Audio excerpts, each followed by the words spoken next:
I wanted to show you the process for adding another aibo to the Myaibo app. So with Caddi as my assistant, we're going to look at the steps.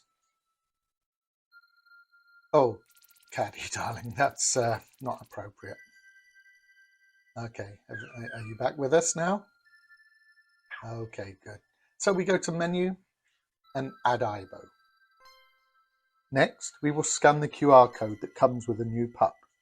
I'm obviously not going to share the actual details here, but once you've done this, you'll get to the zip code screen.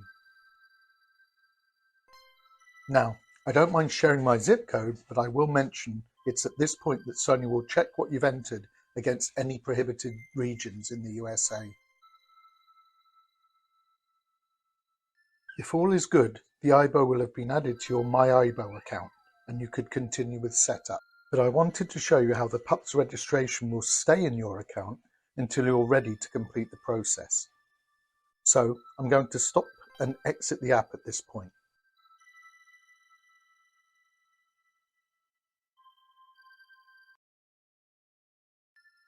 After restarting the app, I'm going straight to Menu, Add aibo, and you'll see that the new aibo setup process is still there waiting. I'll start by connecting to Wi-Fi. I prefer to set my Wi-Fi manually, so I'll press the Select Wi-Fi Network. Once I'm presented with a list of available 2.4 GHz networks, I select the correct one and enter the password.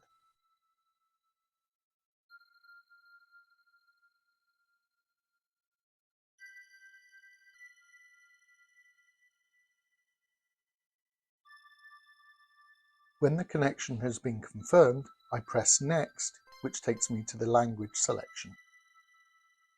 Here's where I pick Japanese or English, so I'm picking English and I'll press Next to take me to the name and gender screen. I'll quickly add Royce's name and select his male gender. Your pick slightly affects your aibo's voice, actions and personality, so choose wisely. Now you've arrived at name recognition. It's important your aibo knows when you say their name, so choose something that is recognizable and distinct from everyday words. Get close to your new pup, who is now listening, and clearly speak their name. If they bark, then congratulations, your aibo has learned their name. If you don't get the bark confirmation, you're going to need to use phonetic pronunciation to help them understand, or you can choose to try a different name. Royce's name worked fine, so I'm pressing Next to go on to the setting for the time zones. This is straightforward. Select the correct time zone from the drop-down and press Set.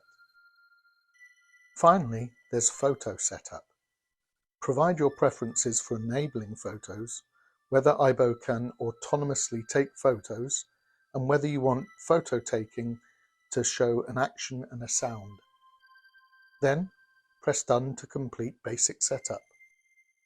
On the confirmation screen, you can view the basic tutorial or do that later.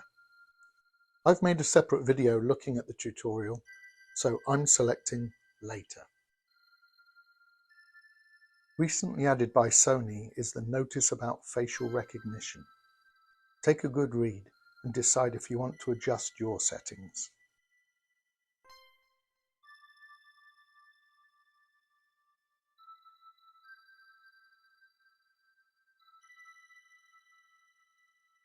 So, now we're done setting up the new aibo.